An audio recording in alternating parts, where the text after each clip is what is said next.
అంతని ఎమ్మెల్యే శ్రీధర్ బాబు గత 2 ఏళ్లలో నియోజకవర్గంలో చేసిన అభివృద్ధిపై శ్వేతపత్రం విడుదల చేయాలని మంతని మాజీ ఎమ్మెల్యే పుట్టా మధు డిమాండ్ చేశారు. పెద్దపల్లి జిల్లా మంతని పట్టణంలోని అంబేద్కర్ చౌరస్తాలో ఆయన తీవ్ర వ్యాఖ్యలు చేశారు.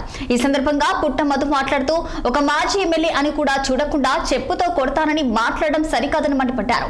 తాను తుపాకులు పట్టుకునే వ్యక్తిని కాదని బాబాసాహెబ్ అంబేద్కర్ రచించిన రాజ్యాంగాన్ని పట్టుకొని ప్రజల్ని చైతన్యపరుస్తానని ధీమా వ్యక్తం చేశారు. తన తండ్రి ఆశయాలతో పనిచేస్తున్నానని చెప్పుకుంటున్న ఎమ్మెల్యే శ్రీధర్ బాబు ఇక ఏడాదిలోపు చిన్న కాళేశ్వరం కట్టిస్తానని చెప్పి మోసం చేయడమేనా మీ ఆశయాలంటూ ప్రశ్నించారు.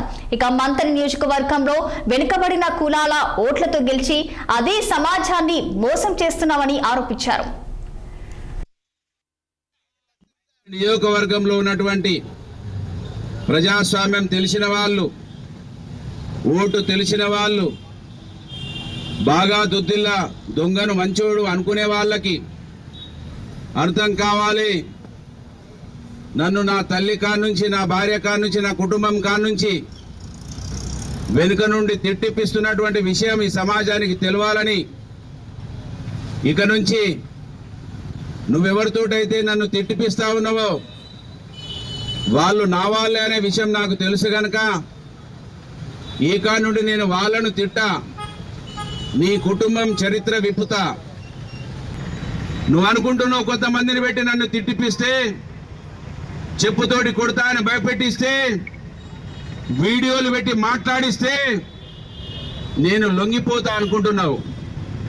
నా వెంబడి ఉన్న వాళ్ళ కొంతమందికి ధైర్యం లేకపోవడం వలన, నిన్ను ప్రత్యక్షంగా తిట్టలేకపోతున్న నా నాయకుల వలన నిన్ను కూడా నేనే తిట్టాల్సి వస్తున్నది. నీ విజయోత్సవ యాత్రలో చిన్న కాళేశ్వరం సంవత్సరంలో పూర్తి చేస్తా అన్నావు దద్దమ్మ. ఎందుకు చిన్న కాళేశ్వరం పూర్తి చేయలేని అడిగినా, నేనేదో సాషామాషి మనిషిని కాదు. రాజకీయాల్లో నిన్ను ఓనవాళ్ళు దిద్దించింది నేనే, నిన్ను చిత్తుగా ఓడించింది నేనే అనే విషయం ఈ నియోజకవర్గ ప్రజలకు తెలుసు. ఈ నియోజకవర్గంలో నాలాగా 35 సంవత్సరాలు ప్రజలతో కలిసి ఉన్నటువంటి ఏ వ్యక్తి ఉన్నా కూడా నేను ముక్కు నేలకు రాస్తా. చాలా మంది ఉన్నారు కావచ్చు లీడర్లు, కానీ ప్రత్యక్షంగా పరోక్షంగా ప్రజలతో మమేకమై ఓటుతో సంబంధం లేకుండా పేగుతో సంబంధం అని